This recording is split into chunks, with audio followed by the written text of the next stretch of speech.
Hey everyone, welcome to my studio.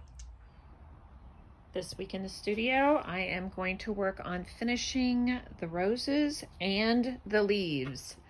And then I do have a couple of dragonflies over there and the border to think about. So all that going on with the fountain, plus I need to grout this little beauty that I did, this little glass on glass piece, and maybe even finish this Spring Fever 3 that I'm working on. And then I have one more thing that I might do. Make that two things. I have this other one that I started, this other glass on glass that I started, and I just bought this terrific waterproof birdhouse off of Etsy. And it's great because I can use it outside. It's a Bluebird house. I'll be able to clean it out because the lid comes off. And I am going to mount it on a tree. So I'm just going to do the three sides and the top. But I'm really looking forward to using some bling on that. It's going to be awesome. And here's where these two are starting so I can update you on these.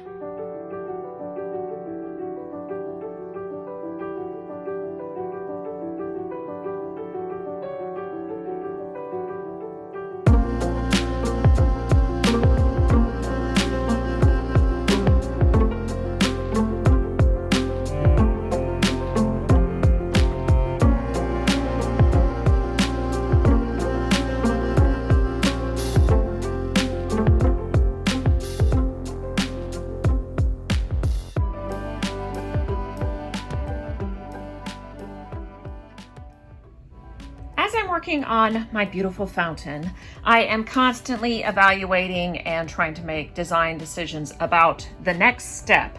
So while I've been working on these roses, I've been thinking a lot about this front border. And again, I made another template and I came up with a pattern using mirror glass and illumination tiles. And when I put it on the front, I realized very quickly that it is taking away from the flowers and my lovely bluebirds, which I completely adore. So I don't want these to become, it's a Bluebird Fountain, that's the name of it. And I want them to steal the show with their sweetness. And this bold statement over on the edge is just too much. So the one around the corner is fine. I don't think that's taking away from the bluebirds, but this would be too much. And so I am nixing all of these gorgeous tiles, even the new ones that I bought. The mirror I was kind of iffy on because I don't have any mirror in this. I have some iridized on the side and I have some illumination on the top of this, but didn't have any mirror yet. So I'm going to nix the mirror, which is a tough call because I just bought the mirror, but I think it's the right call for this so that I can do the bluebirds justice. It's not a complete and total waste though, because I still have my bluebird base and I am planning on putting some of that gorgeousness and shiny things on this just to get it out of my system. So this will be fabulous. And also the basin at the bottom, I will be able to put some of this border on and still have room for some of the, I'm going to make more of a plain background that doesn't take away from what's going on up here. That's it.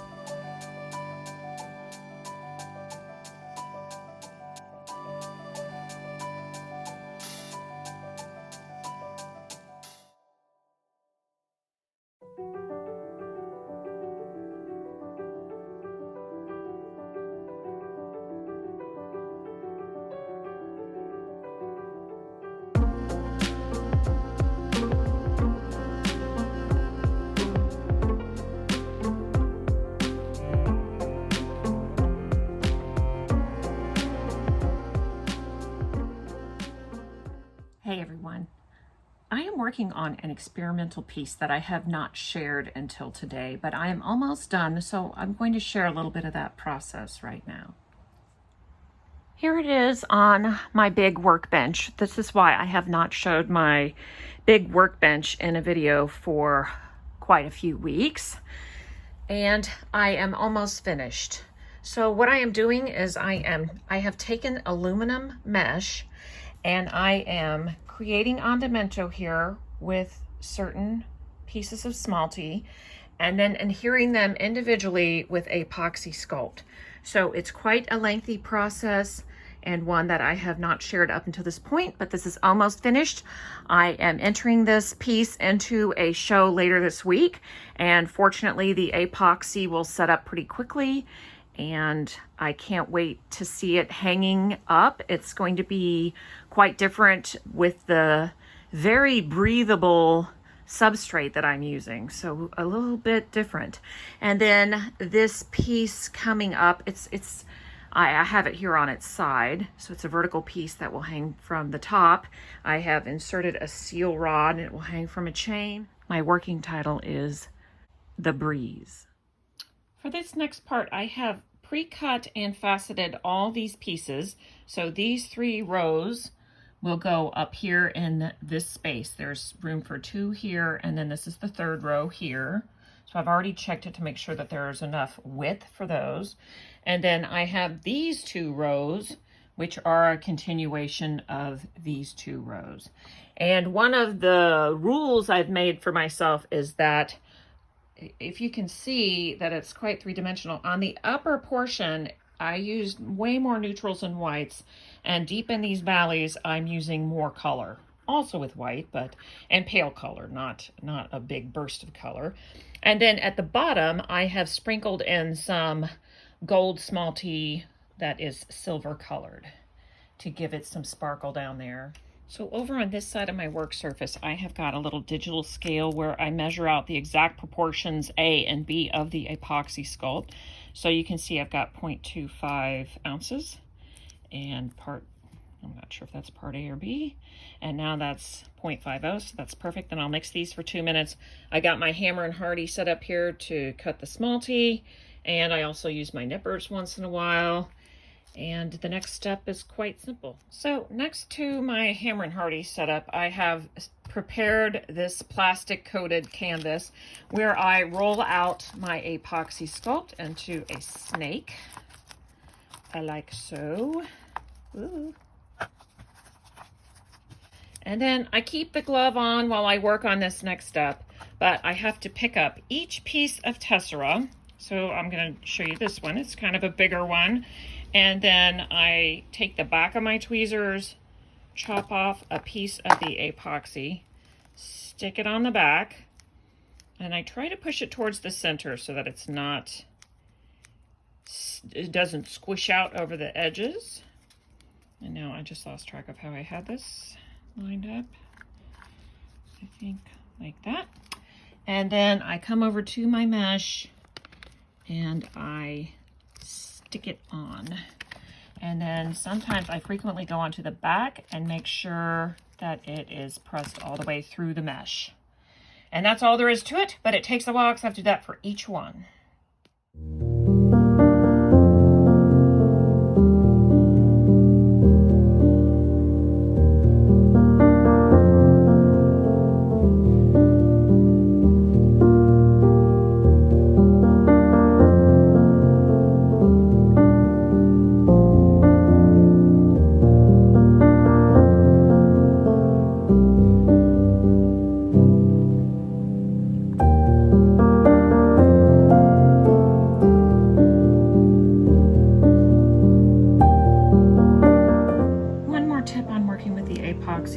I found that over time my little work surface and my tools get a buildup of the epoxy over time, and it's worth it to get the solvent that they make for their products just to keep your tools cleaned up.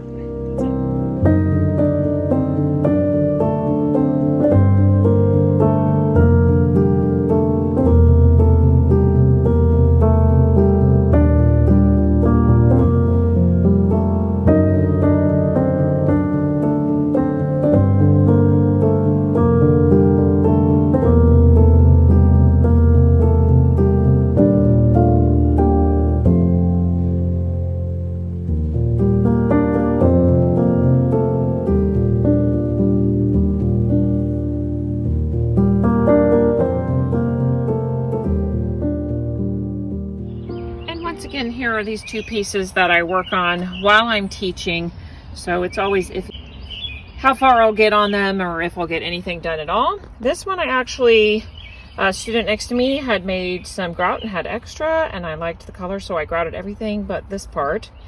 And on this one, I filled in more of the background. I just have a little bit left. And then we have one more week of class, so I think I can finish both of them, which is perfect.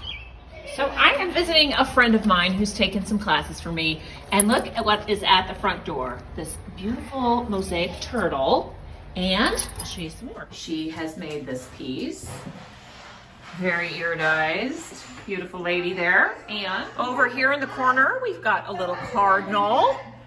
Hold on, here, over on the side, is another one that she made. Isn't that great? And she made this bas relief courtyard. Look at all those beautiful flowers. And look at this beautiful lantern with a different flower on every side. Look at that. And this was one of the first ones she ever did. Look, it's a glass on glass. So pretty. Here it is when it's not backlit. Isn't it great? Here's one that she's just finished. So great. She painted behind that glass. And also a house number. She's trying to figure out how to hang it. Here's the artist. She's making me dinner. It's Linda Butterworth. That's nice. Mosaic extraordinaire. Mosaic artist extraordinaire.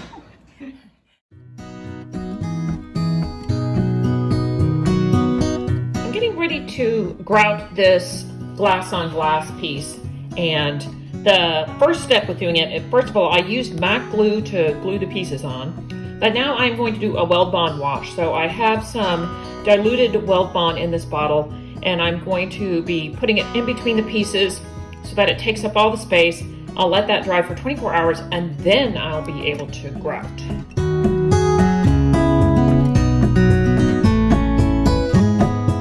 It is quick and easy getting that weld bond wash on there, but now I have to make sure that it is off of the top of the glass and that I have enough room in between the pieces for the grout to go. So I am removing some of it with a cotton rag.